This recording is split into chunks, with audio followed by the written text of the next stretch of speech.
Like Sheikh Abdullah bin Bayya said, there's certain people that have jobs that are it's very difficult to pray Dhuhr and Asr. And so he said it's a rukhsa, to do that. However, I was a critical care nurse working in, an intensive care unit. And I prayed, I had the 3 to 11 shift. So I had Asr, Maghrib, and Isha. And I always prayed them on time. So, and I think that's about as intense a job as you're going to get with, so I just don't buy it when people tell me, I have this job and I can't. It's usually they're ashamed and it's hard for them to openly pray or something like that. It's like the guy in the janitor's room who goes and prays, and when the janitor opens up, he starts doing the push-ups.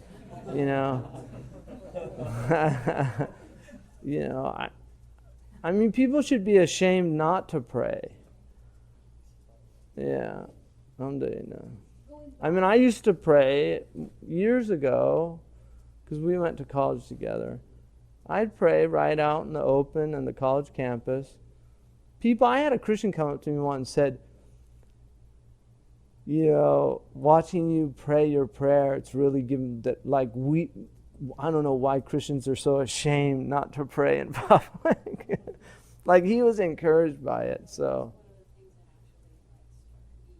I mean, if prayer comes, I've prayed on the side of the road, on the freeway. My wife was with me once. Asr time was getting into that daruri time, and I pulled over, and it was like one of those really heavy freeways. And I started praying, and this cop stops. "Sir, what are you doing?" I thought he was going to shoot me. I was thinking, I'll be a martyr for Asr prayer. But I mean, I was literally in ruku. "Sir, are you all right? Are you?" So when I finished the prayer, I went over there and just told him I had to pray, and because the sun, if it goes down, I lose my prayer. And he said, "Well, you can't do it here, Yeah. So, but prayer times, just to give you the enormity of losing a prayer time, in Maliki fiqh, if you believe that you will miss a prayer by going to Hajj, Hajj is not an obligation. And that's mentioned in all the Maliki books of fiqh in Bab al-Hajj. If you think you'll miss one prayer, and you have ghalib al-dhan, the high probability, then the Hajj is not an obligation. So that just tells you how important the prayer time is. Mm-hmm.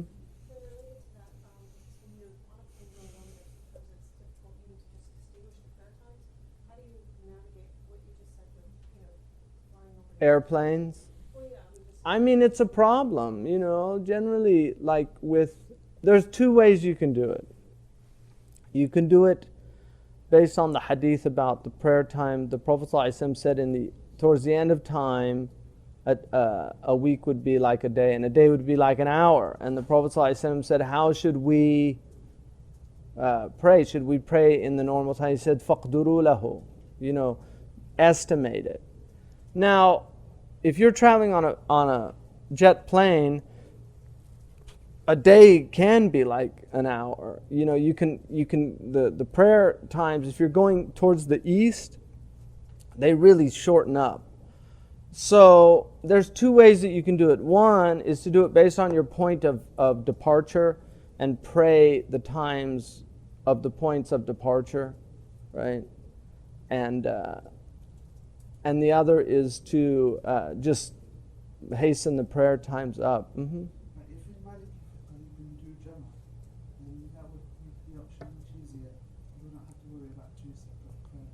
Well, I mean, I'll give you an example. If you're going over the Great Circle route over the north, Isha, Fajr just comes it comes so fast. And you can lose it really quick because the sun rises also. So unless you're really hyper vigilant, like I've missed Fajr, because I've done that flight many times. Unless you're really hyper vigilant, you can do it. So it's a problem. That's all I'm saying. I mean, I have arrived at Heathrow. It gets in about 7 in the morning, that flight. And, it's hard to pray sometimes because you fall asleep and then you wake up and you're preparing to land, So, prayers make it a problem. I'd like to see travel going back to trains and boats. It's a more civilized way of traveling. Going back to Fajr and Subh, I don't understand, when is the Subh? Is it after the Shuruk, and is it equivalent to a qada of Fajr? No, Subh. Fajr is the phenomenon, the break of dawn. Subh is the morning.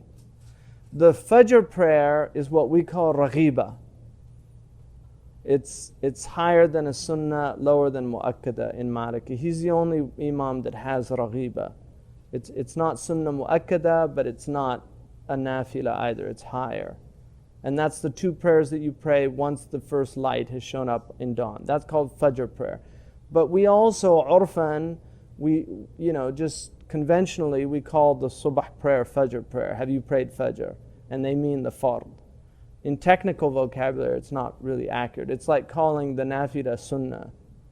It's the same thing. But these are just, Ammat al-Nas, general people use these terms differently from the way the Fuqaha use them.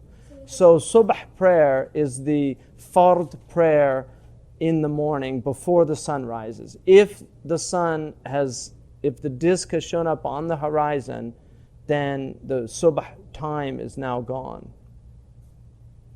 And you have to pray qada. And I'm going to get into qada when I get into the prayers, okay? But I'm saying, in the Maliki madhab, qada is very generous, ada. He gives you a lot of room to pray ada. All right? Anything else? Somebody had a question? Yeah.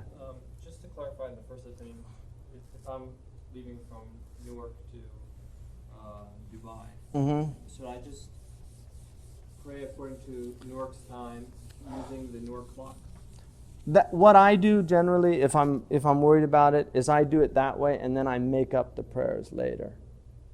Yeah, just ihtiyatan. Yeah, if I think I'm going to miss it, I pray the prayer according to the time I left. So I do Maghrib, I do Isha, right? And then later, I'll do. When you're going back west, it's nice, because then there's like 20 hours between Dhuhr and Fajr, But when you're going the other way, it's hard. So if I wake up, I wake up. If I don't, then I pray it on my point of origin's time. But regardless of what you see outside your window, plane. Yeah. No, if you see the light, you can pray. Yeah, because these are asbab. It's a sabab. Once you see that Fajr light, it's Fajr. It doesn't matter if it took an hour to get that between Isha and Fajr. Yeah, it's a sabab to enter into the prayer. Yeah. Plane time is the only problem that I found. It definitely creates a problem. As a Maliki traveler, when you read the Zuhr and Asr, we get together in Waqt al-Mushtaq. I mean, we're gonna get to that. But when you can have Jam'u Taqdeem, which is to bring the Asr forward to the Dhuhr time, or you can have Jam'u Ta'khir, and that depends on where you are and where you'll be, and if you're in sayr or not, if you're actually in movement. Because unlike Shafi'i has Jam'u al-Mutlaq. If you're traveling, you can join prayers irrespective of movement. Maliki stipulates movement to join. You can't join once you've alighted in a hotel or you're at a house and you're going to stay there for a day. You can't join. Shafi'i you can. Maliki you can't. Maliki stipulates that you're actually in movement, that the bringing the prayer forward or delaying it is a rukhsa due to the difficulty of movement. Now you can do waqt mushtarak though, if you wanted. if you're staying at somebody's house, if you want.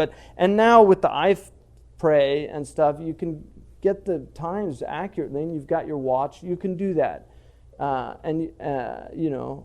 Sheikh Abdullah bin Bayya is more lenient on that because of modern travel, that it's actually harder in a lot of ways than earlier travel. I've done both because I've done pre-modern travel. When I was in West Africa, I traveled pre-modern. I walked,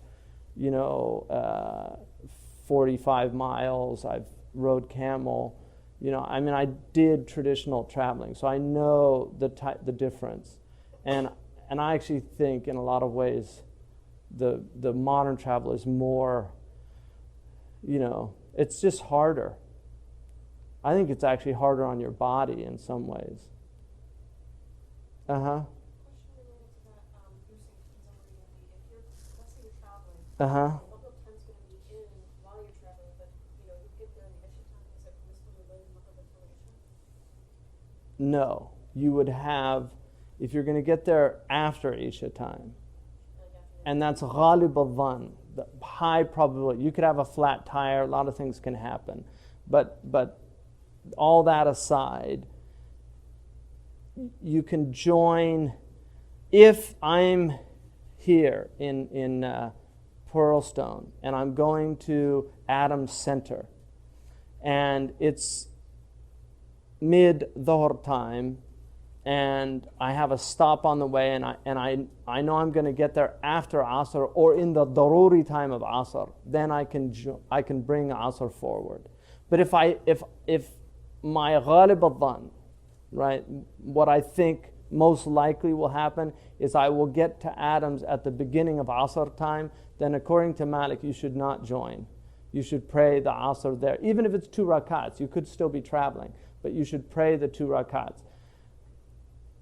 My experience with modern travel, I tend to incline towards Sheikh Abdullah bin Bayya's position. If you're in that, the Shafi'i madhab rukhsa is, it's definitely tatabbu' rukhsa, but my experience is it's easy to miss your prayers. We don't have masajid everywhere. There's just a lot of variables, and so I tend to be more personally lenient on that position. And I know a lot of Hanafis that do that as well, because in the end they're valid opinions, and the most important thing is that you pray on time and validly.